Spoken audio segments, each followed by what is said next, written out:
আমরা যেটা বুঝছি শীতের সময় এখন তো সবজির দাম একটু বাড়ার কথা ছিল, কিন্তু আসলে একটু নাগালের মধ্যে আমরা যারা সবজি কিনছি দেখতেছি কম দামের মধ্যেই পাচ্ছি।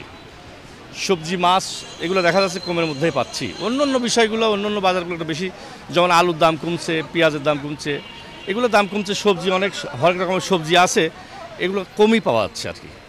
আমরা মনে করতেছি যে এরকম হলে অসুবিধা নাই, সবজি কমই পাচ্ছি। আলু 20, পেঁয়াজ 35, টমেটো 20, 15, সিম হচ্ছে 30 টাকা, কলা 20 টাকা আলি, ধনেপাতা 5 টাকা, বাঁধাকপি 10 টাকা, সিম হলো 40, আলু দেশিটা 25, মরিচ 40, পেঁপে 30, ফুলকপি 20, বাগুন 30, গাজর 20। সব জিনিসের দাম একেবারেই কম ভাই, এত কম ধারণার বাহির। মানে ব্যবসা করাও আমাদের বিপদে এসছে, মাল বেচে টাকা উঠছে না, কম আমদানি বেশি, তাই বুঝছে এই কারণে জিনিসের দাম কম, মানে খুবই কম।